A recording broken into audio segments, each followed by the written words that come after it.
Operação Anthropoid.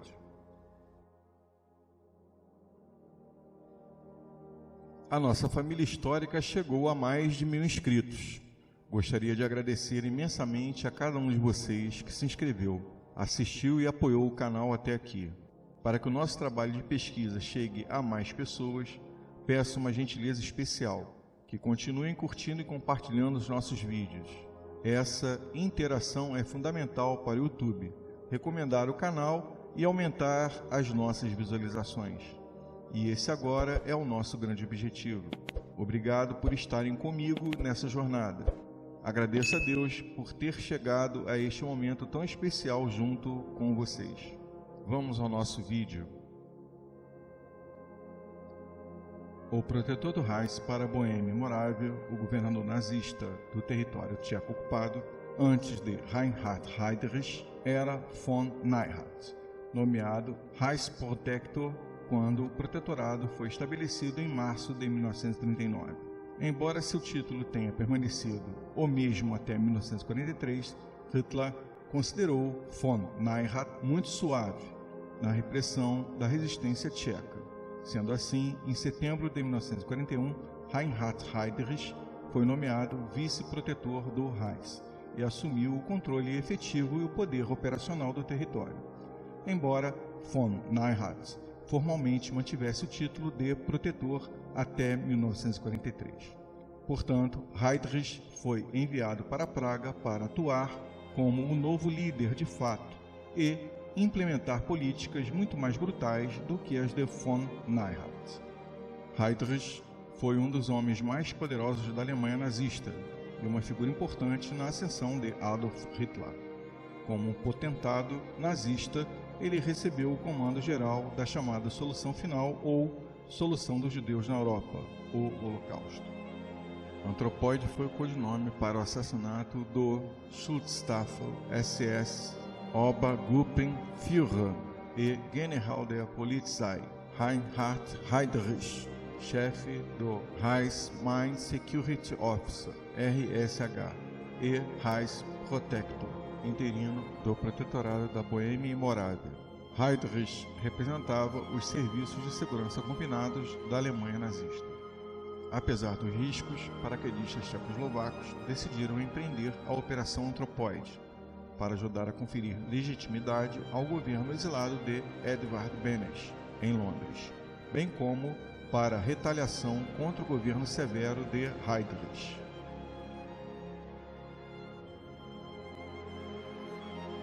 O perfil de Reinhard Heydrich.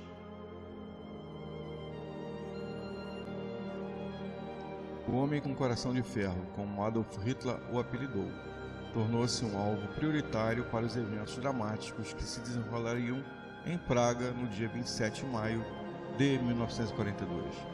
De acordo com o testemunho do historiador Michael Freud, ele é uma das maiores figuras criminosas do Terceiro Reich.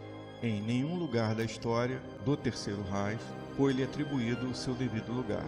Ele é um homem de significado notável, uma mente criminosa de grandeza luciferiana.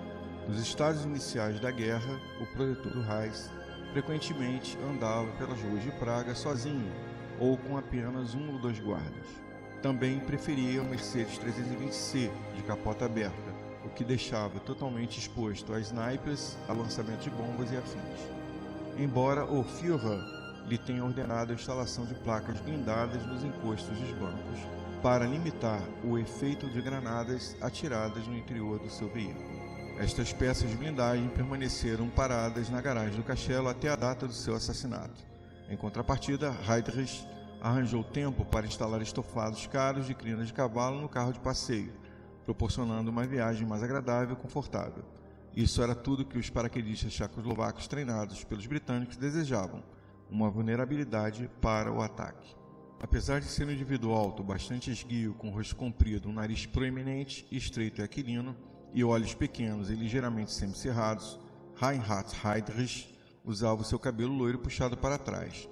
O homem apelidado a Besta Loura, a Besta de Praga ou o Açougueiro de Praga era um administrador inteligente e um piloto habilidoso. Também tocava violino com notável virtuosismo, pois sua mãe era uma famosa cantora de ópera e pianista. Heydrich é um indivíduo paradoxal conforme os registros sobreviventes identificados após a guerra, estando ao lado de figuras manchadas de sangue como Heinrich Himmler, Adolf Eichmann e o próprio Hitler, sendo o arquiteto de uma série de assassinatos em massa. A besta loura mostrava grande devoção à sua esposa, Lina von Austekundt, e aos seus 4 filhos.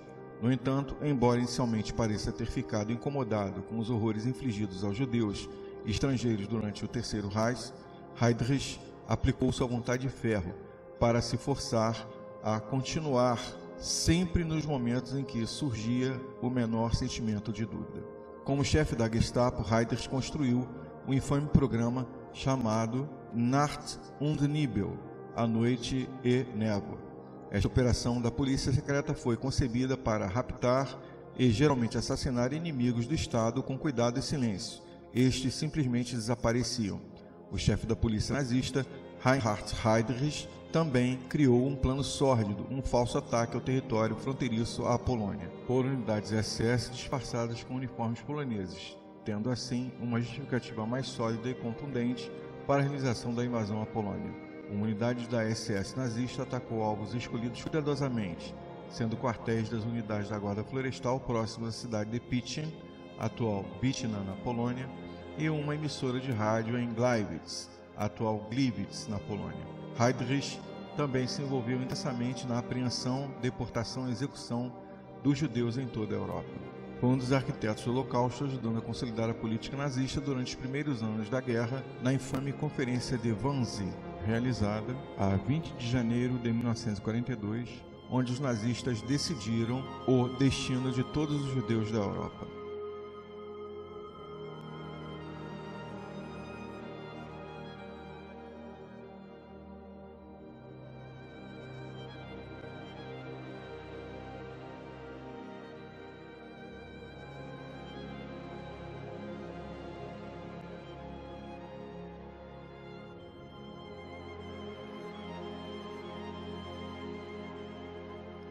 O jogo da sucessão de Hitler.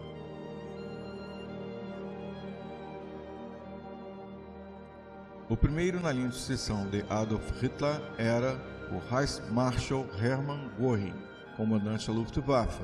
Ele foi designado oficialmente por decreto em 1941 como sucessor na chefia do Estado, Führer, e era então o segundo homem mais poderoso do regime nazista. O segundo provável sucessor era Rudolf Hess, ou vice-Führer. No entanto, sua tentativa de negociação de paz unilateral, através de seu famoso voo para a Grã-Bretanha em maio de 1941, o eliminou de qualquer possibilidade de liderança na Alemanha nazista. Com a queda de Hess, a disputa pelo poder se acirrou.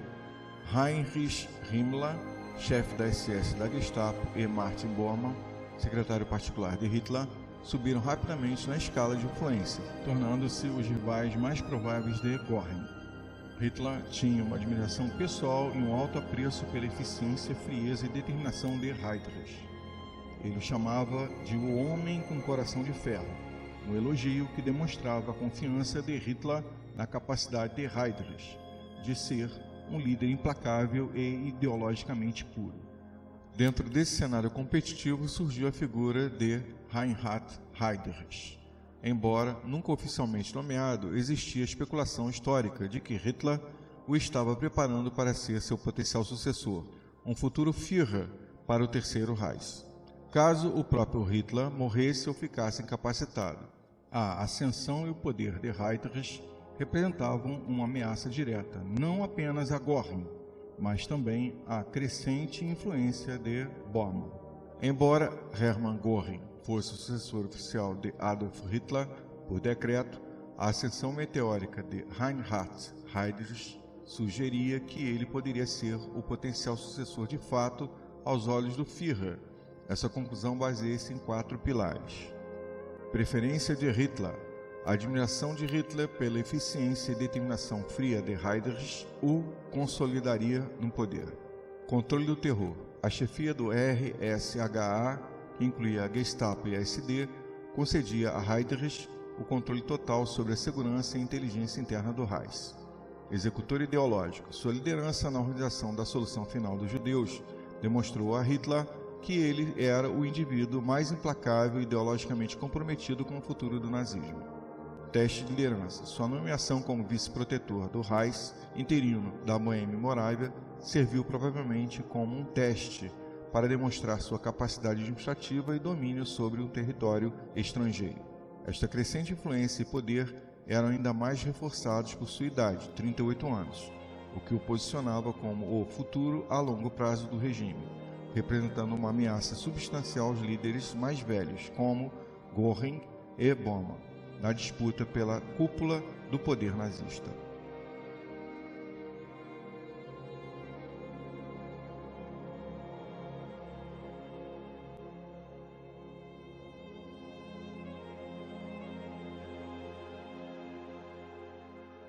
Contexto estratégico. O primeiro-ministro britânico Neville Chamberlain, após o Acordo de Munique em 1938, forçou a Tchecoslováquia a ceder os Sudetos para Hitler. A tomada dessas regiões foi imposta pelo Acordo de Munique. Frase de Neville Chamberlain: paz para o nosso tempo. Em inglês, Peace for our time.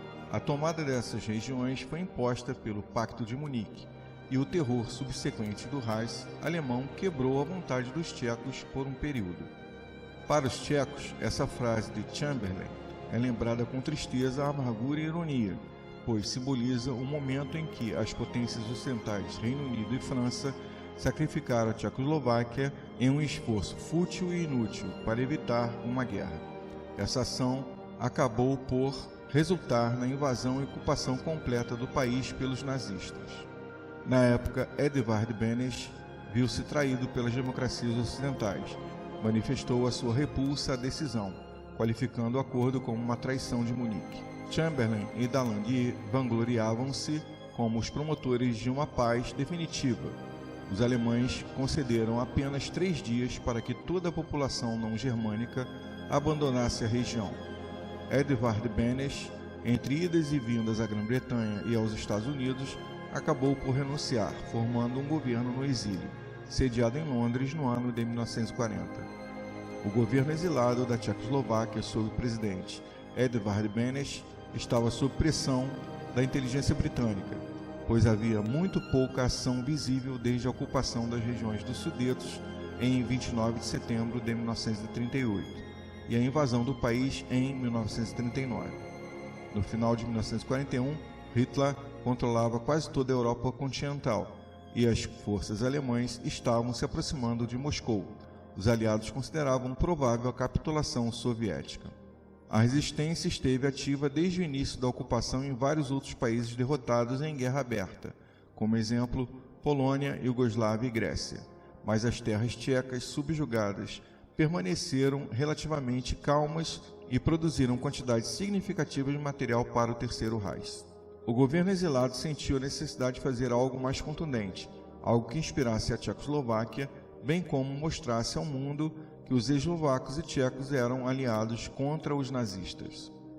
Reinhard Heydrich foi escolhido em vez de Karl Hermann Frank como alvo do assassinato devido ao seu status como protetor interino da Boêmia e Morávia, bem como sua reputação de aterrorizar e executar sumariamente judeus, cidadãos tchecos e eslovacos. A operação também pretendia demonstrar aos nazistas sêniores do Terceiro Reich que eles não estavam além do alcance das forças aliadas e dos grupos de resistência.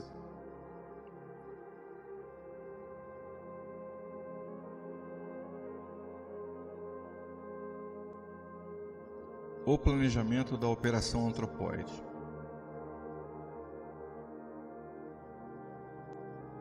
A operação foi instigada por Franciszek Moravec, chefe do Serviço de Inteligência Tcheco, com o conhecimento e aprovação de Edvard Beneš, chefe do governo tchecoslovaco exilado na Grã-Bretanha, logo após a nomeação de Heydrich como protetor.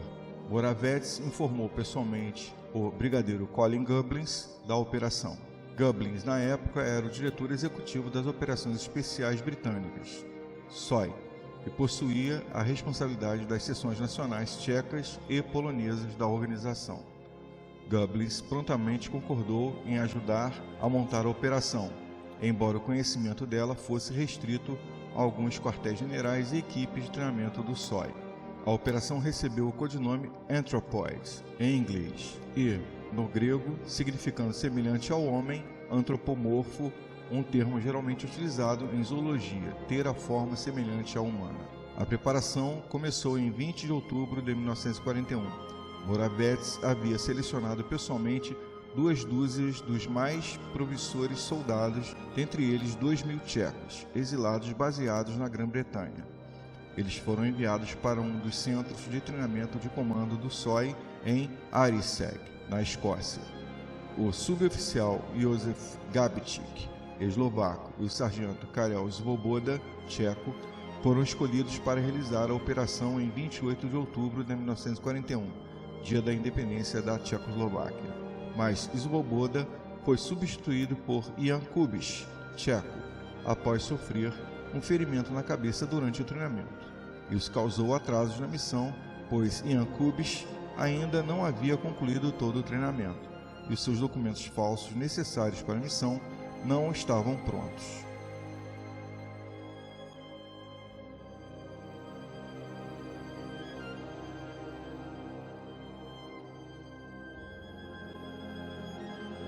Infiltração dos soldados paraquedistas em território inimigo e o início das missões. Os jovens Józef Gabčík e Jan Kubiš pertenciam à equipe Anthropoid, com outros soldados paraquedistas do exército da Tchecoslováquia, exilados no Reino Unido, sendo os grupos chamados de Silver A, Silver B, Bioscope, Outdistance e Team. Seguem os nomes: Adolf Opałka, primeiro-tenente, Grupo Outdistance; Ivan Kolajic, Grupo Outdistance; Karel Tchurda, Grupo Outdistance. Esse foi o traidor dos paraquedistas. Józef Walczyk, sargento, equipe Silver A, e também pertencente à equipe Anthropoid. Alfred Bartosz, capitão, equipe Silver A.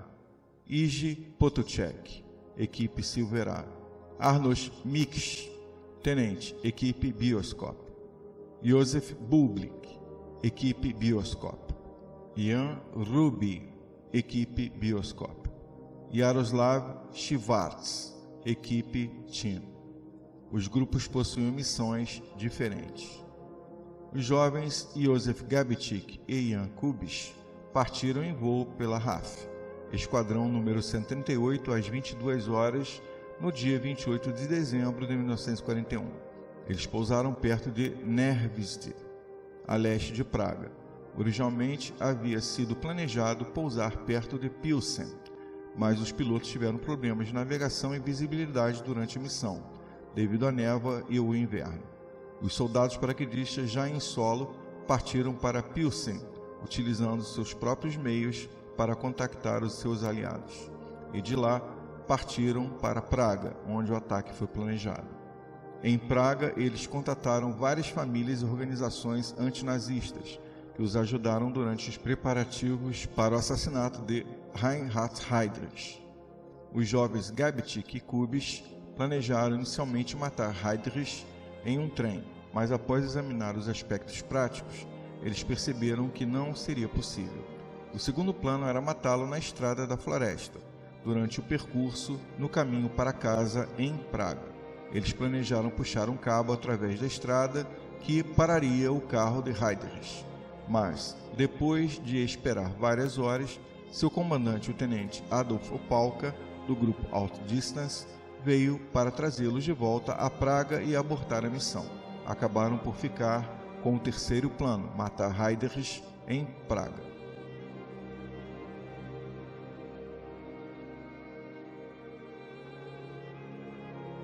Armamentos.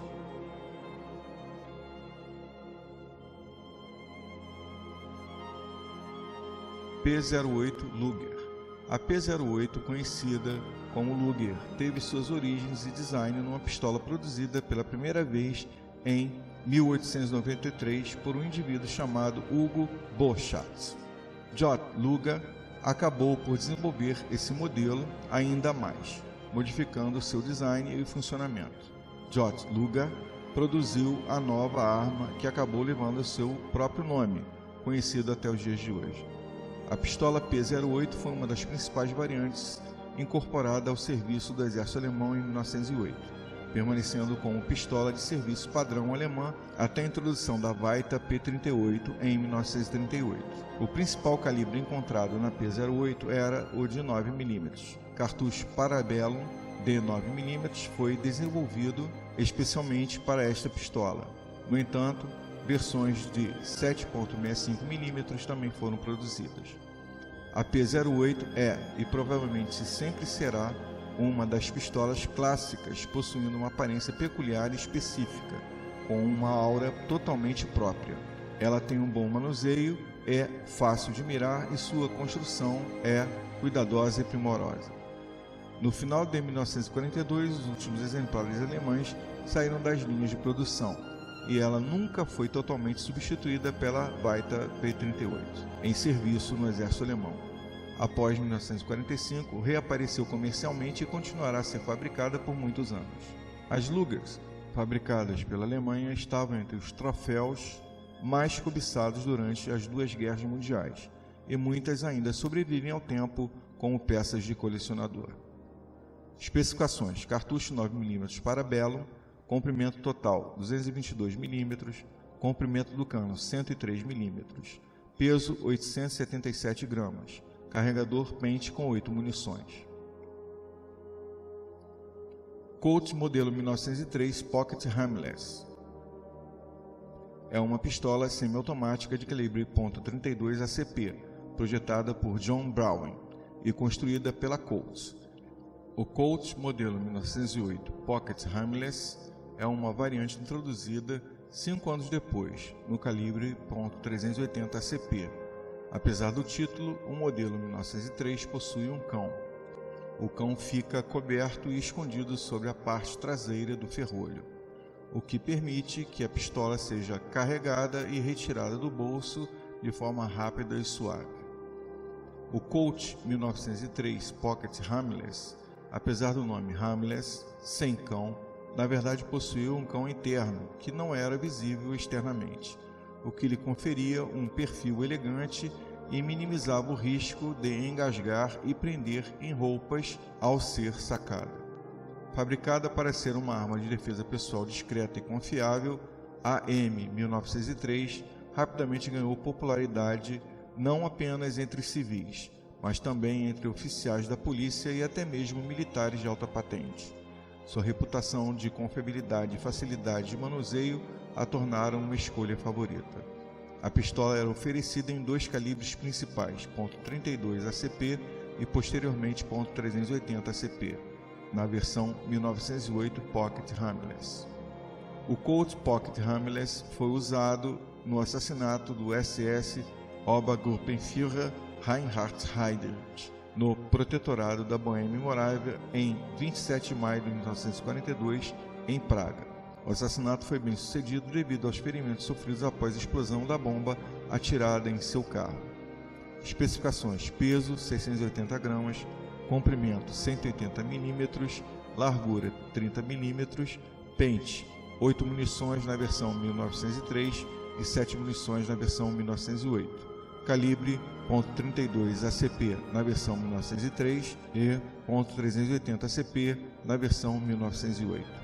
Ação simples, blowback. Sten, submetralhadora.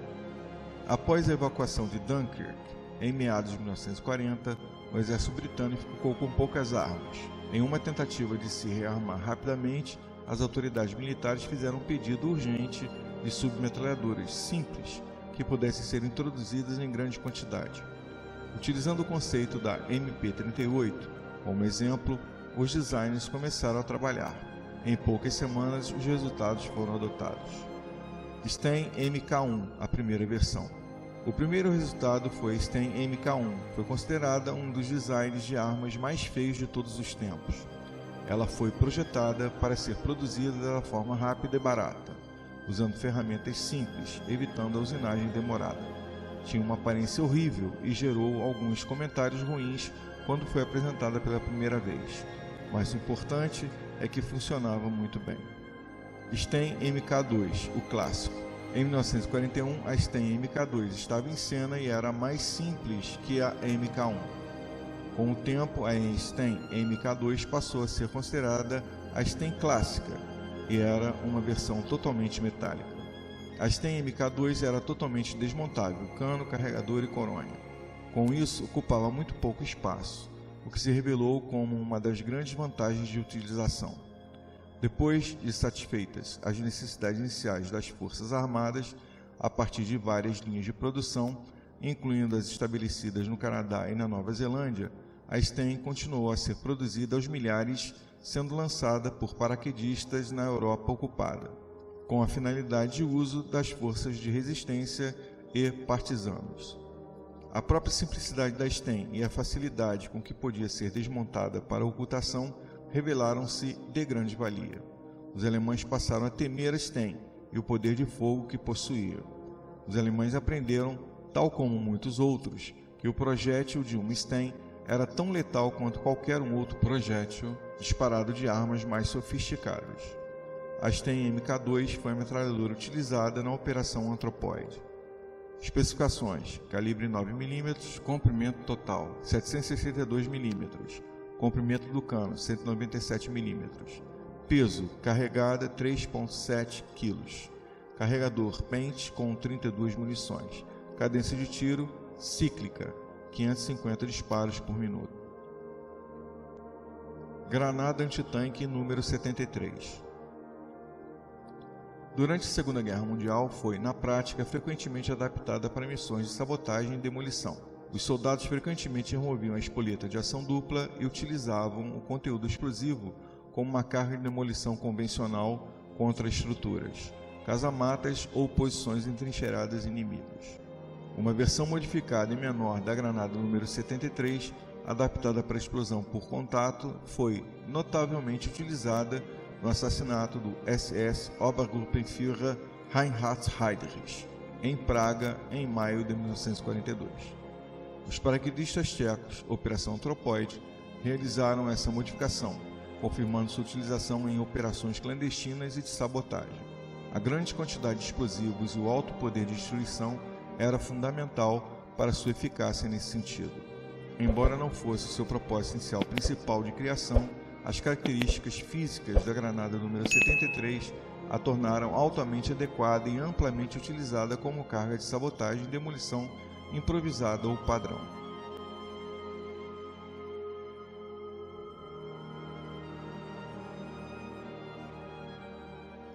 O ataque em Praga.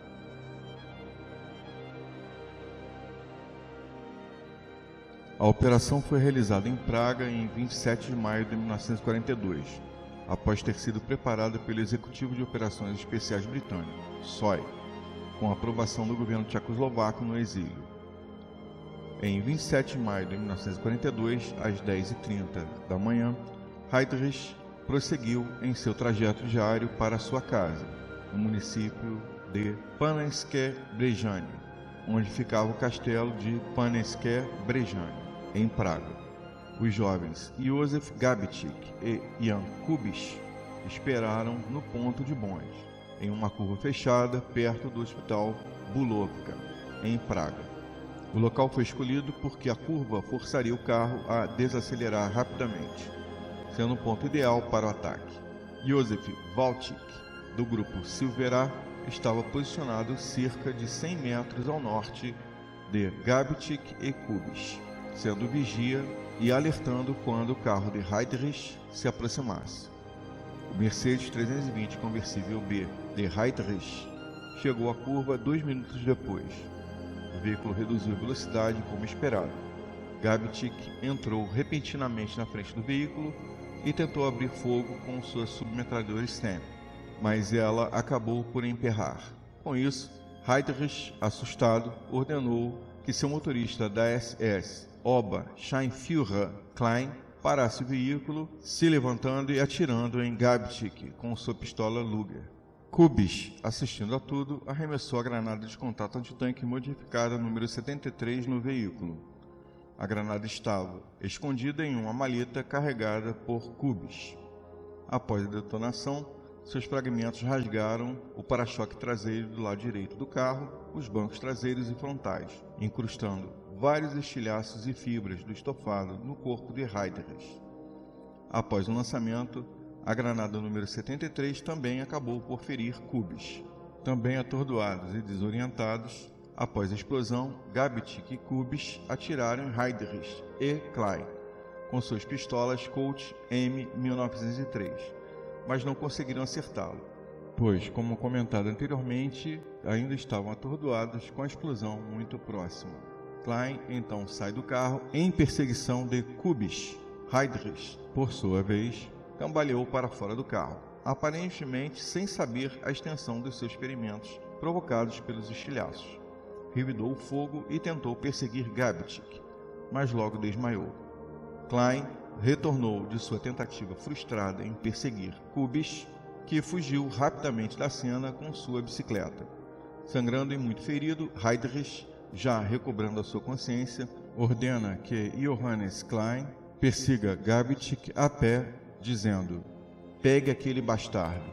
Klein o perseguiu por várias ruas de Praga, chegando até um açougue, onde Gabitic atirou 2 vezes com a sua pistola, ferindo-o gravemente na perna, e assim conseguiu escapar para o esconderijo local de Bond. Os jovens Josef Gabitic e Jan Kubisch desconheciam que Heydrich estava gravemente ferido, achando que o ataque tinha sido um total fracasso. Estavam convencidos que Heydrich estava levemente ferido, sobrevivendo ao atentado. Heydrich, o tratamento médico e a sua morte. Uma mulher tcheca e um policial de folga foram ajudar Heydrich, parando uma van de entrega que levou Heydrich ao hospital Bulovka. Ele sofreu ferimentos graves no lado esquerdo do corpo, com graves danos no diafragma, braço esquerdo e pulmão, bem como uma costela fraturada. O professor Hohlbaum, um alemão da Silésia que era presidente de cirurgia na Universidade Charles em Praga, operou Heydrich com assistência dos doutores Dick e Slanina. Os cirurgiões reinflaram o pulmão esquerdo colapsado, removeram a ponta da 11ª costela fraturada, suturaram o diafragma rasgado e inseriram vários catéteres e removeram o braço, que continha um fragmento de granada e material projetado do estofamento. Após 7 dias, a condição de Heydrich parecia estar melhorando e se estabilizando, quando desmaiou sentado à sua cama, comendo sua refeição do meio-dia, acabando por entrar em choque. Ele passou a maior parte de suas horas restantes em coma e morreu por volta das 4h30 da manhã seguinte. Os médicos de Himmler descreveram oficialmente a causa da morte como septicemia. A septicemia é uma condição médica grave provocada por uma disfunção ou falência de órgãos, causada por uma resposta desregulada do organismo a uma infecção. No passado, era conhecida popularmente como infecção no sangue ou envenenamento do sangue.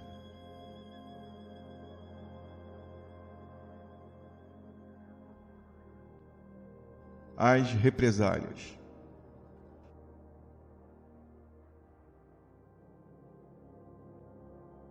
Inicio com a frase dita por Adolf Hitler: "Visto que a oportunidade faz o assassino, gestos heróicos como transitar e conduzir um veículo aberto e não blindado ou andar pelas ruas sem guardas são apenas uma estupidez condenável, que em nada serve à pátria. Que um homem tão insubstituível como Heydrich se exponha a perigos desnecessários, só posso condenar como estúpido e idiota." Hitler ordenou uma investigação e várias represálias no próprio dia da tentativa de assassinato, sugerindo a Himmler que enviasse o general da SS Erich von den Bar-Zelensky para a Praga. De acordo com um testemunho pós-guerra de Karl Hermann Frank, Hitler sabia que von den Bar-Zelensky era mais severo do que Heydrich. Hitler desejava matar 10.000 tchecos, politicamente não confiáveis, mas depois que consultou Himmler, a ideia foi abandonada, pois o território tcheco era uma importante zona industrial para o esforço de guerra e para os militares alemães. A matança indiscriminada poderia comprometer e reduzir a produtividade da região. Mesmo assim, a retaliação nazista ordenada por Himmler acabou por ser brutal. Mais de 13.000 pessoas foram presas, incluindo a namorada de Jan Kubisch, Anna Malinova. Ela posteriormente morreu no campo de concentração de Mauthausen-Gusen. A tia do primeiro-tenente Adolf Opalka, Mary Opalka, foi executada no campo de Mauthausen em 24 de outubro de 1942. Seu pai, Victor Yarolin Opalka, também foi morto. De acordo com uma estimativa, 5.000 pessoas foram assassinadas durante as represálias pela morte de Heydrich. A inteligência alemã falsamente ligou os assassinatos à vila de Lidice. Um relatório da Gestapo sugeriu que Lidice era ou foi o esconderijo dos assassinos, pois vários oficiais do exército tcheco, exilados na Inglaterra, eram conhecidos por terem vindo de lá. Lidice foi totalmente arrasada e sua população executada. Em 9 de junho de 1942, os alemães mataram 199 homens, 195 mulheres foram deportadas para Ravensbrück e 95 crianças foram feitas prisioneiras. Das crianças, 81 foram mortas mais tarde em câmaras de gás em Hellman, enquanto 8 foram adotadas por famílias alemãs.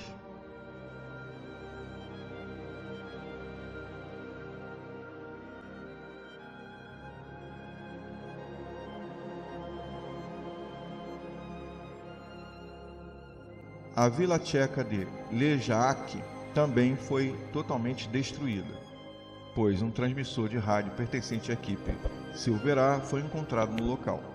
Todos os homens de Ležáky foram assassinados, as mulheres e crianças foram feitas prisioneiras.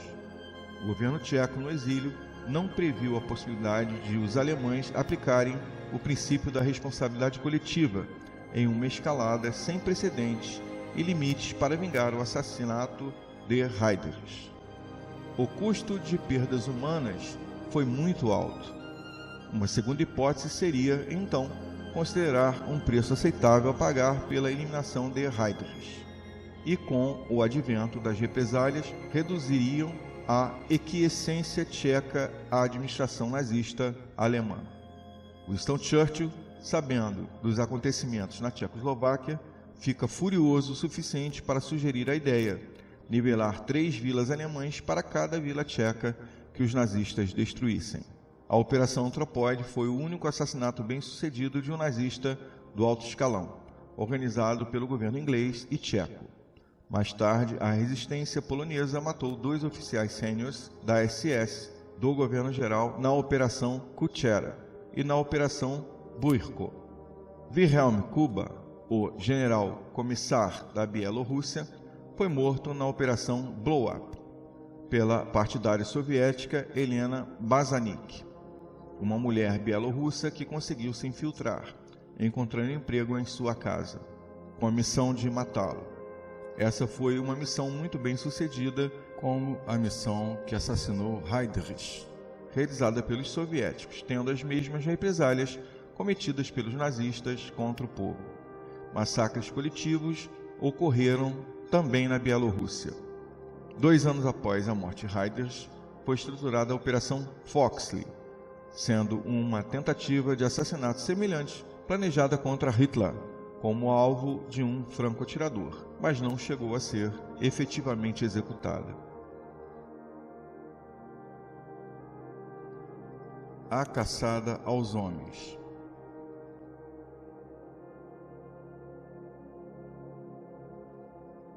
Nos dias seguintes, em Lidice, nenhuma pista foi encontrada que apontasse os responsáveis pela morte de Heydrich.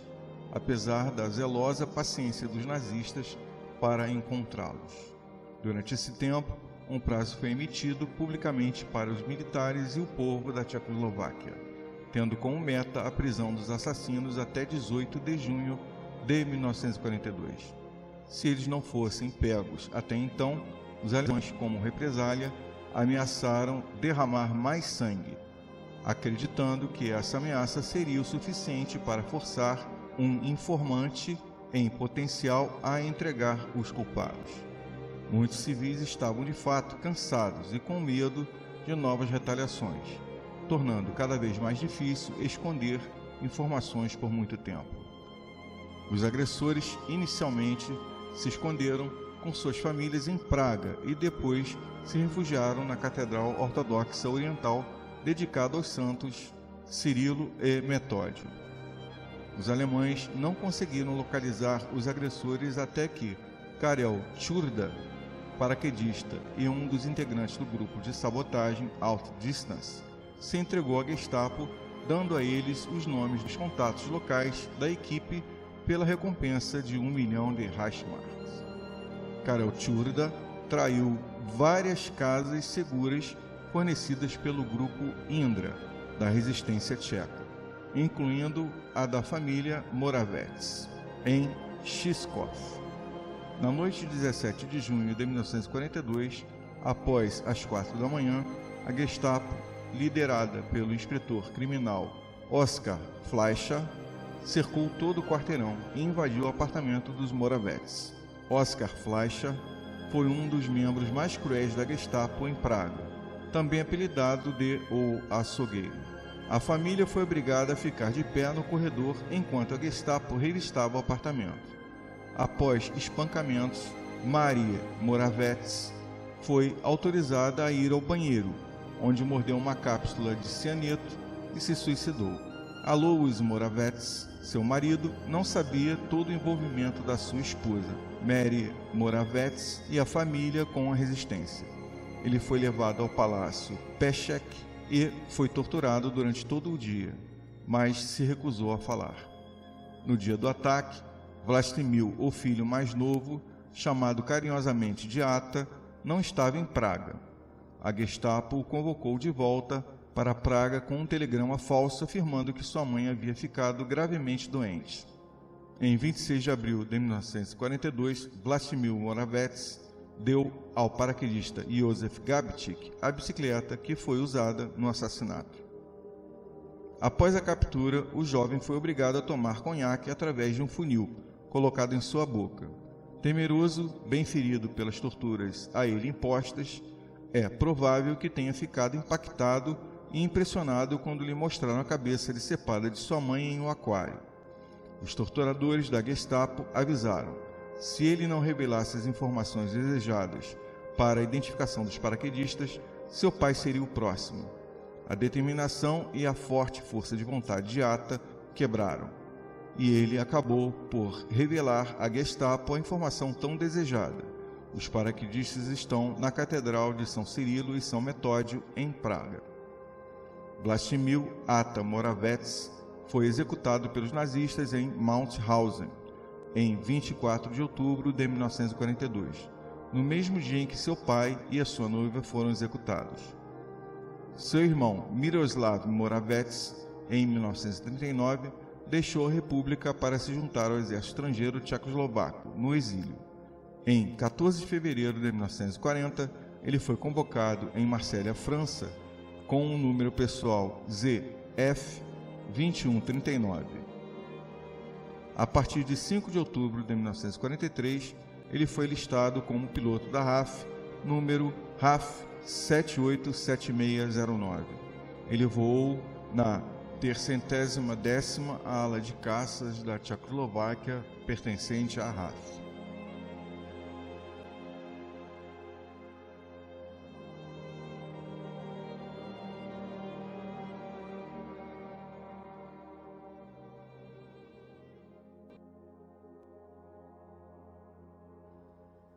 O ataque à Catedral de São Cirilo e São Metódio. As tropas da Waffen-SS sitiaram a igreja no dia seguinte, fechando todas as ruas de acesso, impedindo a passagem de qualquer pessoa ou veículo. A Waffen-SS invade a igreja, entrando em confronto contra os defensores, na tentativa de capturar os paraquedistas de imediato, mesmo com reforços que contavam em torno de 750 soldados e apoio policial, sob o comando do SS-Gruppenführer Karl von Fischer-Trönfeld. Os paraquedistas na igreja tinham apenas pistolas de pequeno calibre e metralhadoras MK2, enquanto os atacantes tinham metralhadores MG-42, submetralhadoras, fuzis, granadas de mão e explosivos. Jan Kubiš, o primeiro-tenente Adolfo Palka e Jaroslav Schwartz travaram um heróico combate contra os soldados da Waffen-SS. Após o confronto direto, com longo tiroteio durando 2 horas, acabaram sendo mortos defendendo o salão de orações. Disse que Jan Kubiš sobreviveu à batalha, morrendo logo depois devido aos ferimentos a ele infligidos. Josef Gabetic, Josef Waltic, Josef Bublik e Jan Ruby, escondidos na cripta da igreja, localizada no subsolo, também enfrentaram as unidades da Waffen-SS, com sucesso, resistindo ao ataque preliminar. Com isso, as forças alemãs decidiram usar gás lacrimogêneo sem sucesso. Os nazistas levaram Karel Tchurda até a entrada da cripta, onde ele gritou: "Camaradas, rendam-se! Nada vai acontecer com vocês. Nada aconteceu comigo também." Os paraquedistas responderam atirando: "Somos tchecos, nunca nos renderemos, entenderam? Nunca." Após as 2 primeiras tentativas fracassadas, decidiram chamar o Corpo de Bombeiros de Praga, que recebeu a ordem de inundar a cripta, para diminuir a mobilidade de defensores no local.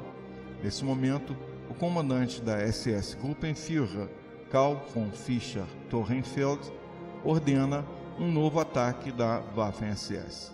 Sem munição e completamente cercados, com a cripta totalmente inundada, todos os defensores cometem suicídio após 4 horas de resistência. A SS e a polícia sofreram severas baixas, com 14 SS supostamente mortos e 21 feridos, de acordo com o relatório da operação. Um relatório oficial da SS sobre a luta menciona apenas 5 soldados da SS feridos. A resistência heróica dos jovens paraquedistas defensores durou um total de 6 horas. Após a batalha, Karel Tchurda confirmou a identidade de todos os jovens paraquedistas, combatentes da resistência tcheca mortos na Catedral de São Cirilo e São Metódio em Praga, incluindo Josef Gabetic e Jan Kubiš.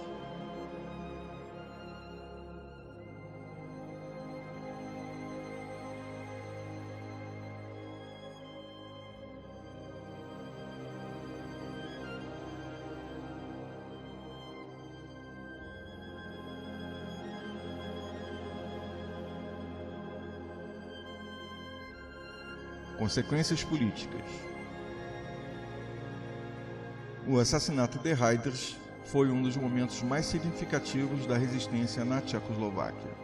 O ato levou à dissolução imediata do Pacto de Munique, chamado de Munich Diktat pelos tchecos. A Grã-Bretanha e a França concordaram que, após a derrota dos nazistas, o território anexado seria devolvido à Tchecoslováquia. 2 grandes cerimônias fúnebres foram realizadas para Heydrich.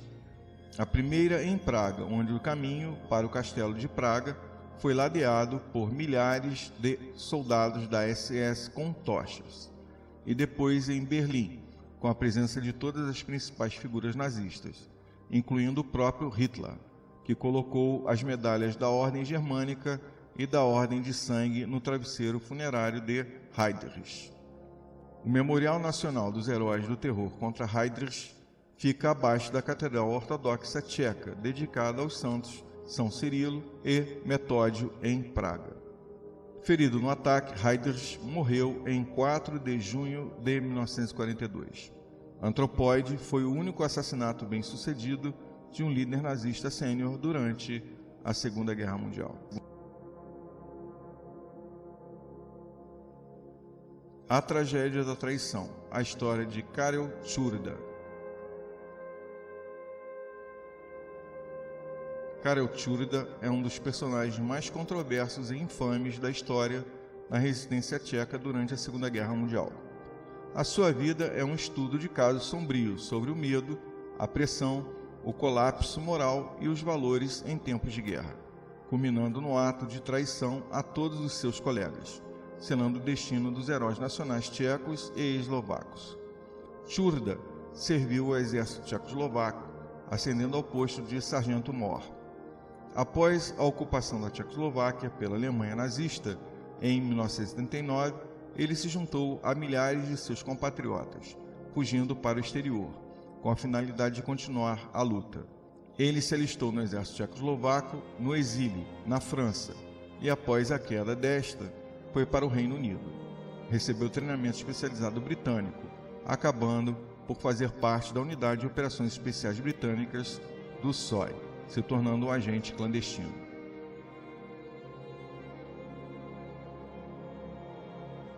A missão Outdistance e o contexto da ocupação. Čurda foi selecionado e treinado para a missão Outdistance, um grupo de paraquedistas que, juntamente com outras equipes, como a Anthropoid, seria lançado na Tchecoslováquia ocupada para realizar atos de sabotagem e fortalecer a resistência local. A missão Anthropoid, em particular, tinha um alvo de altíssima prioridade, Reinhard Heydrich, o temido Reichsprotektor, governador nazista e um dos arquitetos do Holocausto, a solução final. Čurda e sua equipe foram lançados em março de 1942.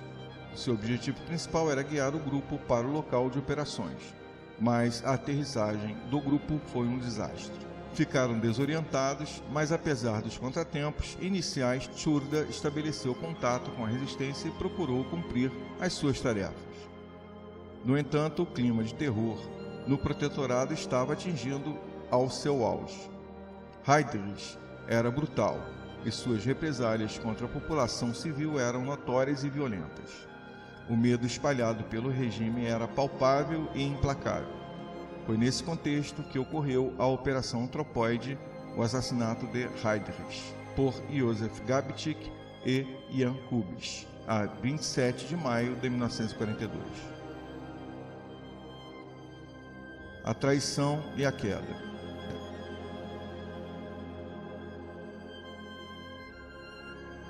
O assassinato de Heydrich desencadeou uma das mais violentas e impiedosas ondas de represálias da guerra. O regime nazista instituiu a lei marcial e começou a procura frenética pelos assassinos e seus apoiadores. O castigo imposto aos tchecos foi sem precedentes. A aniquilação total das aldeias de Vidice, em 10 de junho de 1942, e Ležáky, em 24 de junho de 1942, onde todos os homens e uma parte das mulheres foram executados na hora. Outras acompanharam as crianças, sendo muitas delas enviadas para campos de extermínio. Čurda, que estava escondido com sua família no sul da Boêmia, soube o destino de Lidice e com isso sentiu uma pressão esmagadora. Ele temeu que sua própria família e a aldeia pudessem ser o próximo alvo, caso seu envolvimento na resistência ou seu conhecimento dos paraquedistas fossem descobertos. O medo que a Gestapo aniquilasse toda a sua linhagem superou o seu dever militar e o juramento de lealdade feito à nação, como também o tentador prêmio de 1 milhão de marcos alemães. A 16 de junho de 1942, menos de 3 semanas após o ataque de Heydrich, Čurda toma a decisão que o marcaria para sempre como um traidor. Ele escreveu uma carta à Gestapo enviando para Praga, informando que sabia quem eram os paraquedistas. A sua carta não foi levada em consideração pela Gestapo. Com isso, decidiu viajar para Praga e comparecer pessoalmente à sede localizada no Palácio Petschek.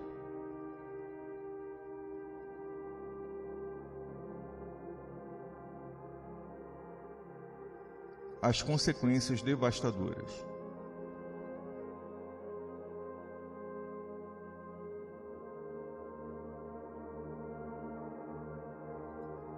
Pela sua informação, Karel Čurda recebeu a recompensa de 1 milhão de Reichsmarks e uma nova identidade como Karl G. Roth.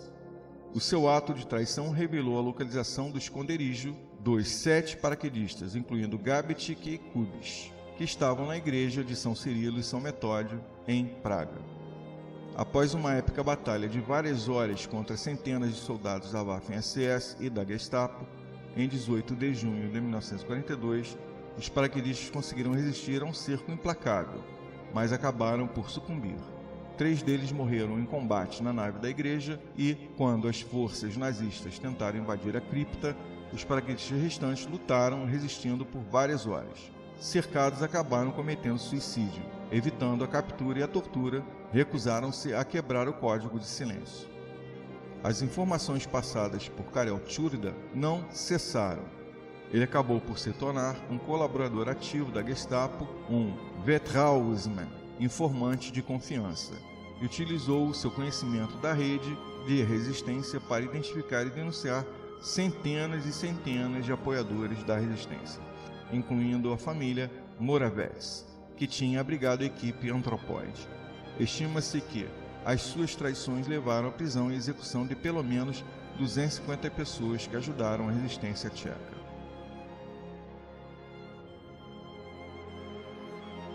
O julgamento e a execução. Após a libertação da Tchecoslováquia em 1945, Karel Tjurda foi rapidamente localizado e preso, sendo levado a julgamento perante o Tribunal Nacional Tchecoslovaco, acusado de alta traição.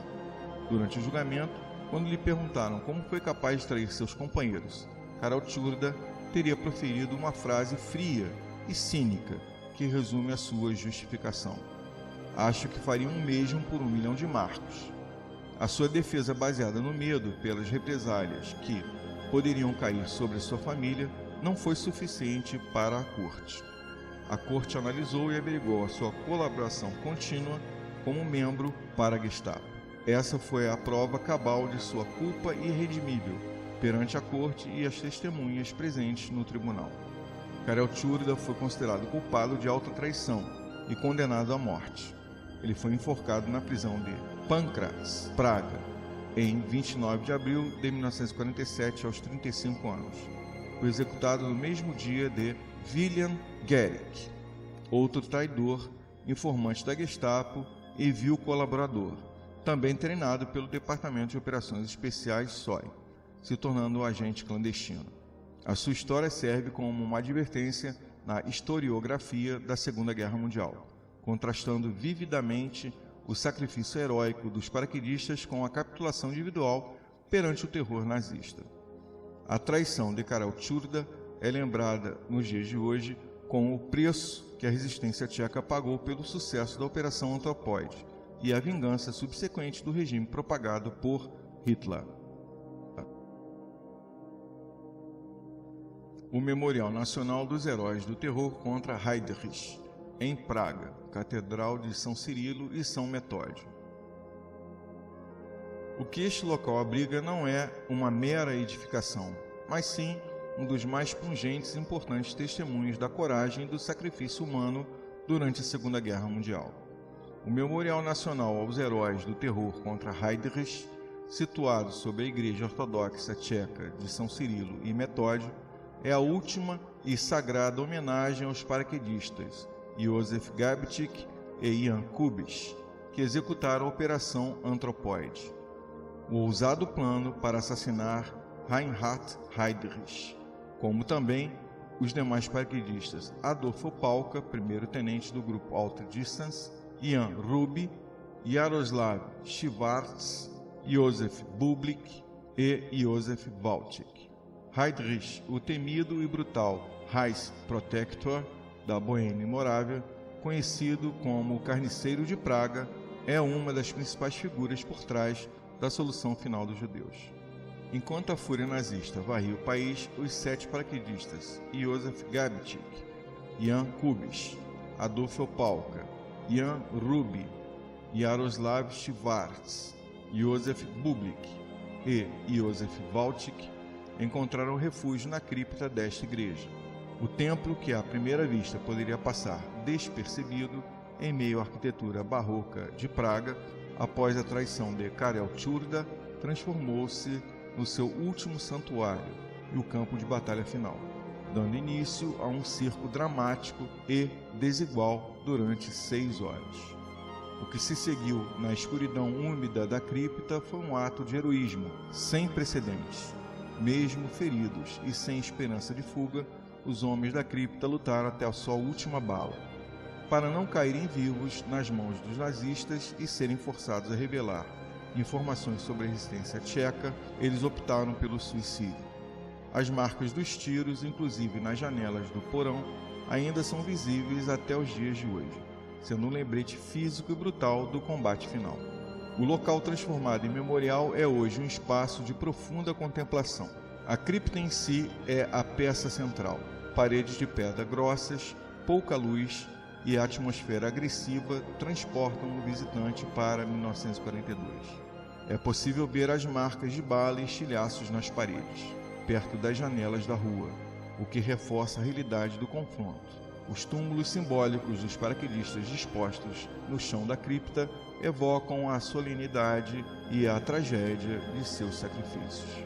Acima da cripta, o memorial apresenta uma exposição detalhada. Ela narra a história da Operação Anthropoid desde seu planejamento em Londres, passando pelo treinamento dos paraquedistas, o atentado em si, a subsequente retaliação nazista e, finalmente, o cerco e o trágico desfecho na catedral.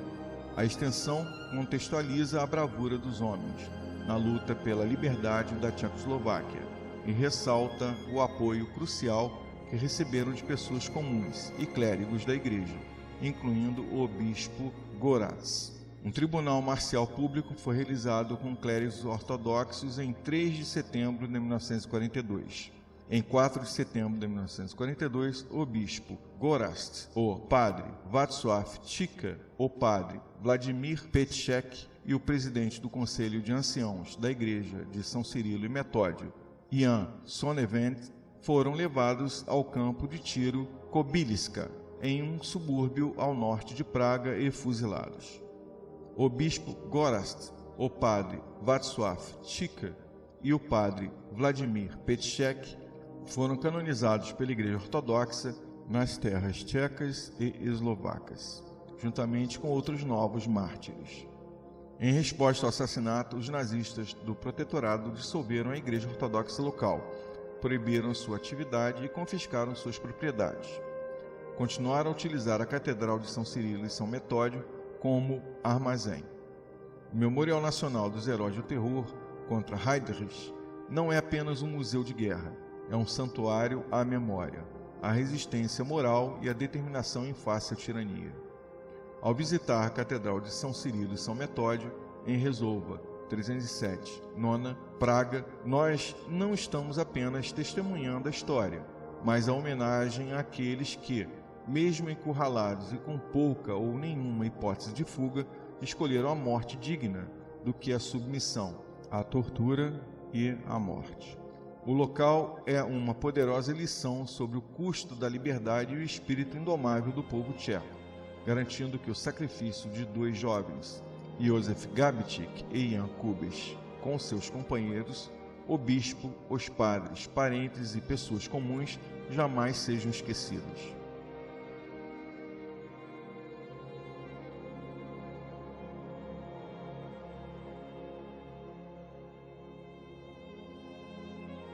Destino dos corpos.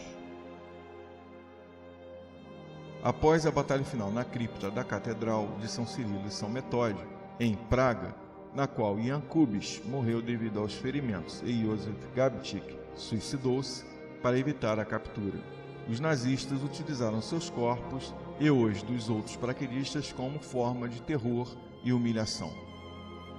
Os corpos de Jan Kubiš e Józef Gabčík e os outros 5 paraquedistas que morreram na igreja, Adolfo Palka, Jan Ruby, Jaroslav Tivarts, Józef Bublik e Józef Walczyk, foram levados para o Instituto de Medicina Forense de Praga. Os nazistas realizaram autópsias brutais e detalhadas. Fotos dos corpos dos paraquedistas foram tiradas e divulgadas ao público para provar a morte dos responsáveis pelo ataque a Reinhard Heydrich. encerrando a caçada. Os jovens Jan Kubiš e Josef Gabčík e os demais paraquedistas foram decapitados.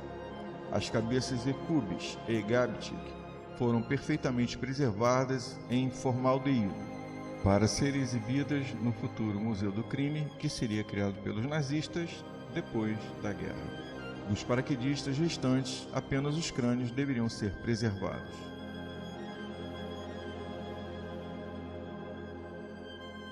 O descarte secreto.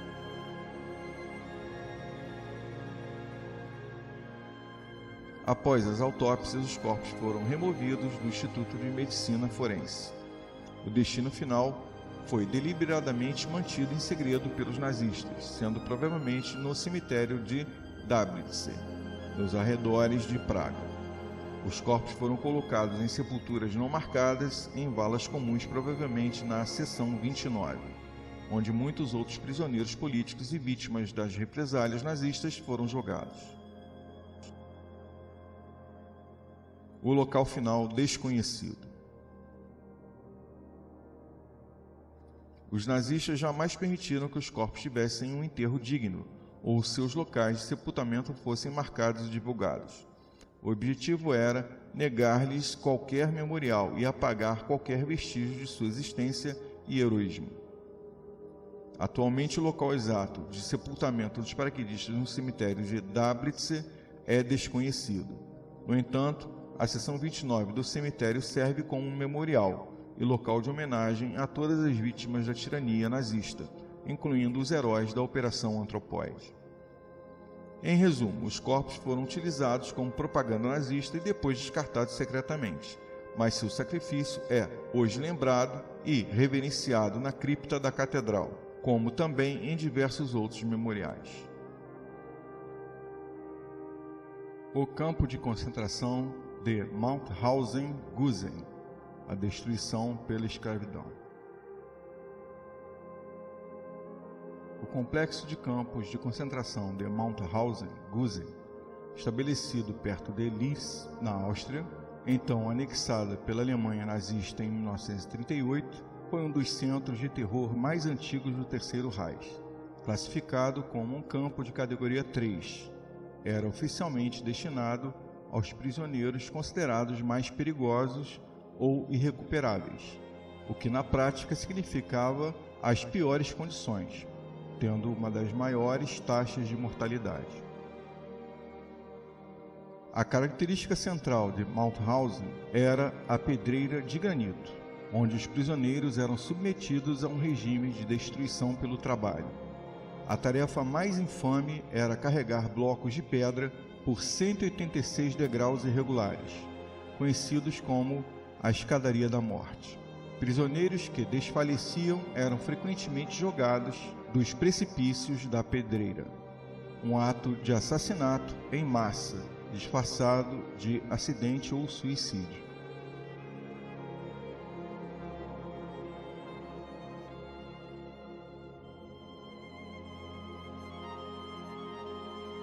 Um complexo de campos. Mauthausen não era um campo isolado. Tornou-se o centro administrativo de um vasto complexo de subcampos, mais de 100 ao final da guerra, sendo Gusen um dos mais extensos. Estima-se que mais de 190 mil pessoas, cerca de 40 nacionalidades, incluindo opositores políticos, intelectuais, homossexuais, ciganos, testemunhas de Jeová, prisioneiros de guerra soviéticos, católicos e um número crescente de judeus nos anos finais tenham passado pelo complexo.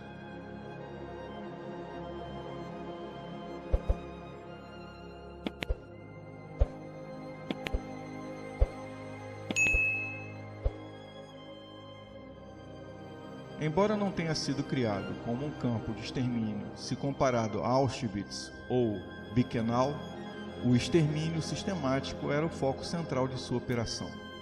Além da morte lenta provocada pela fome, doença e trabalho forçado, a SS utilizou diversos métodos de assassinato, como comentado abaixo. Uma câmara de gás permanente foi instalada no campo principal. banhos congelantes, prisioneiros eram forçados a tomar banhos gelados e depois eram deixados para congelar. Injeções letais usadas no hospital do campo para matar os prisioneiros doentes ou fracos demais para trabalhar.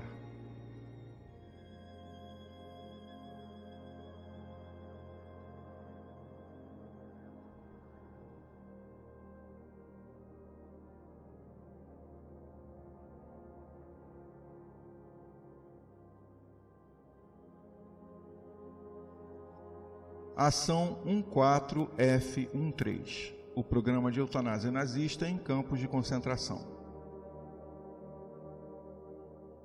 A Ação 14F13, ou Tratamento Especial, foi uma extensão do programa de extermínio nazista conhecido como Aktion T4, em alemão Aktion T4, que visava eliminar pacientes em hospitais e instituições alemães, como também os prisioneiros dentro do sistema de campos de concentração.